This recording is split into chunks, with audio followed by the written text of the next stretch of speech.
Chemical equations are amazing because they can communicate so much information about a chemical reaction or a chemical process. In addition to determining the moles and molecule amounts, we can also determine the gas volumes if the reaction is happening at STP.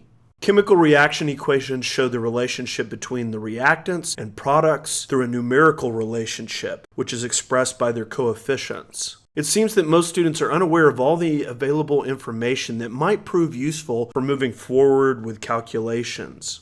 When it comes to gas studies, it is easy for them to miss the connection for interpreting standard molar volume from the written chemical equation. So let's clear it up exactly what chemical equations communicate when it comes to gas volumes at STP. Take the following reaction that is happening at a temperature of 273 Kelvin and 1 atmosphere of pressure.